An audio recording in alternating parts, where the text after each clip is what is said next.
Okay, I did a little revamp of my plans today. Came here in search of this Audi 2015 A3 Quattro, and yes, it still has the Quattro unit in there, so we definitely needed some information and spare parts for a newer Quattro unit. Looked like it had a high flow performance filter. Someone definitely snatched out the engine and transmission, which I did not have any interest in.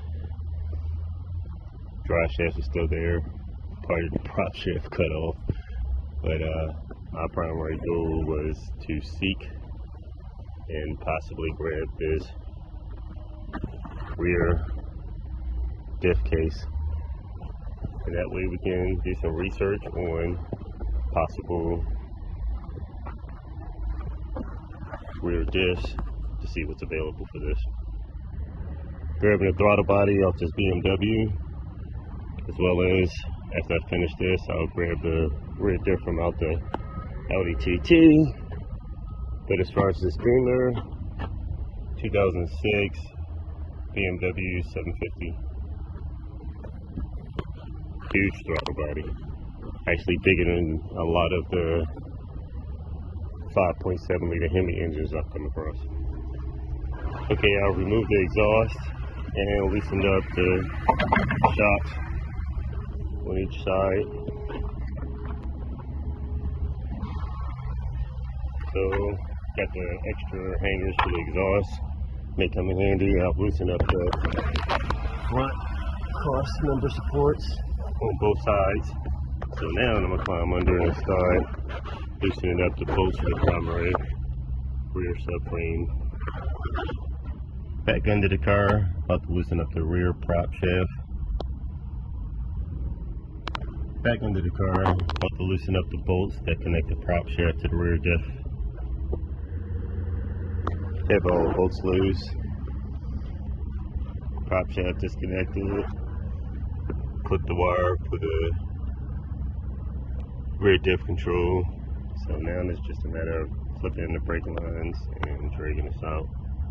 So we're almost there. Okay, got the rear diff out.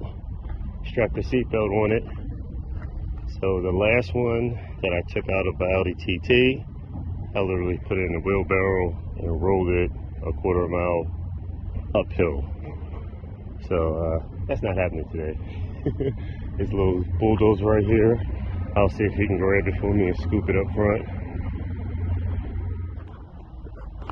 Okay, the yard cart he's parked over there, he wasn't able to carry this up front because it's against policy. So he watched my tools while I ran up front, got a cart. So like I beat the rain, you can see the sky's a little dark over there, and I'll just pull this all the way up front.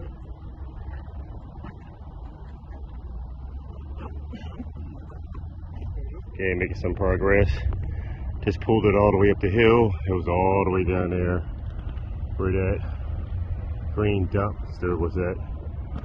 So we made it to the top of the hill, and just a little more further to the shack where we make the payments.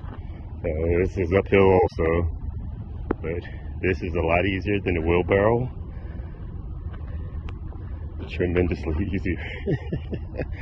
I don't even want to imagine what the weight of all this is. But I spoke a little soon. It's just starting to rain, but at least I have the part out instead of being under the car having to work in the rain. It's a matter of just paying for this, taking it over to the A-frame, hoisting this up, dropping it onto the back of the cargo carrier for my truck. And just put the car back, got to load it up on the pickup truck. Okay, I just received a package I've been waiting for, and it got here fairly quick. Placed the order December 30th, and it arrived today. Quick. So the box has been beat up a little bit, but as you can see, this is from Don Octane. And let's take a look. Goodies. Something I haven't seen no one over here in the US use yet. So we're going to test this out. Yes, it was beating up this box. Definitely came a long way. So let's pause this and get this heavy item out the package so I can lift it gently and make sure there's no damage I could probably roll it over easy and do it all in one take. Yes. Okay, let's see what's the deal. Ooh, this is heavy. Oh my gosh. Got some weight to it. So I'm trying to get in real weight. Check out this baby. This would be a billet bevel box. And this is slated to get mated to a Quaife sequential transmission for the Audi TT. So apparently they've been dropping the clutch pretty hard over there, and they discovered one of the weaknesses is this bevel box. A lot of them has been blowing this apart, and this is a nice heavy duty one, and hopefully this will hold up to the power for my stage 3 build 3.6 liter turbo VR6 slated for the Audi TT Roadster. Nice.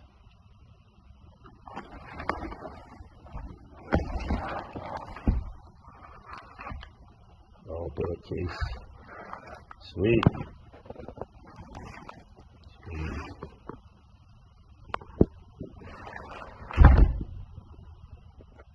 Just a little extra good information. So the DQ250 transfer case is completely different and does not bolt up to an O2M transmission. So that is something good to know. So this is a new transfer case, billet transfer case that I ordered from Octane, and that is slated. This is slated for my project build for my 3.6 liter turbocharged Audi TT. And one of the weak areas is the transmission and the transfer case. So I've ordered a sequential transmission from Quaife to try to at least reduce the transmission issues. That sequential transmission from Quaife is a lot stronger than the factory transmission, and so far it's been a Golf over in the UK that's tested that transmission out to 1300 wheel horsepower. This definitely won't work, so it's good to know. So I need to have a spare one of these. I will have my original one when I take it out the car as a spare. So push from the shove, I may end up ordering a spare billet one also, but I like the quality. But I'll wait until I get to that point where everything matches up both in the car, and if it deems to be pretty good and satisfactory, then I'll possibly order a spare one coming in the near future. Okay, one potential problem that I'm going to run into is the difference in height. So we ordered a couple sets of axles. The axle that I ordered will fit a VR6 Audi TT with a DQ250 transmission in it, but apparently the O2Q and O2M may have a different length passenger side axle. So I won't find out until I get in the car, but this height difference is pretty much pointing the finger to a definite potential difference in height. So I spent a lot of money. That means I have 2 sets of axles for DQ250 transmission, and my Audi TT is a manual.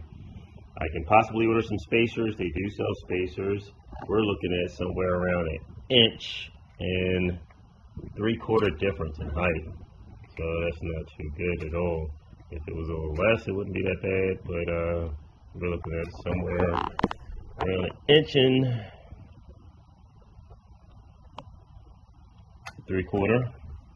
And I'll do one more pause just for a video shot. Somewhere around there. Not looking too good at all, so I'm gonna have to order some spacers. I don't know if they're gonna hold up. We're gonna find out. But I guess in the interim, I will order some spacers. That way I can get the car up and running, driving, and I'll just order another custom axle the proper length. So once I get the transmission in the car, transfer case and everything, I'll go ahead and do a fitment of the axles. I already have some spare spacers on hand and mock up whatever I have to use to get the car up and running for testing. but I'll have another drive shaft being made up for the offset and length. Just so I can have a better idea, I took another measurement, and what I did was use a straight edge here, laid it up against the flange, and I measured from here to this part of the case. And on this particular transfer case, I measured somewhere around 210 millimeters. On the DQ 250 case, I measured 250 millimeter. So we're looking at a difference, of course, of 40 millimeter. So of course, then I would need a spacer that equates to this equates to 1.574 inch, somewhere roughly around an inch and 37/64, or a slightly smaller inch and 9/16. So of course, our shafts have play, therefore it can move in and out. That allow for flex, and I can somehow stack up some spacers to measure somewhere around an inch and 9/16 to compensate for the offset until I get a custom-made axle. And what I'm going to do, of course, transmission, everything has to be bolted in the car. Car has to be set up in a elevated but neutral position where the wheels are already compressed with full load on them, and then take my measurement from this part of the flange to my hub, and then I can order another set of axles. But for the time being, I'll order some spacers, have them on hand, and if I have to stack up an inch and 9/16 worth of spacers, somewhere around 40 millimeter worth of spacers, then that way I can at least get by, do some testing, tuning on the car until I get another custom axle made. Hopefully that will hold, and it may do durable, but I don't like running any type of spacers like that. I haven't ran any. I don't know if there would be potentially any problem. Of course, they do have spacers for this, and as far as the application and the strength of it, of course, that would rely on the type of hardware that I use. So of course I would use some of the best hardware out there to keep it fixed in position, and then that way I can have that axle already set up. And of course that axle that I have will still be good for a DQ 250 transmission for when I get another car where I'll build up my Jetta using the DQ 250 and use those set of axles for it.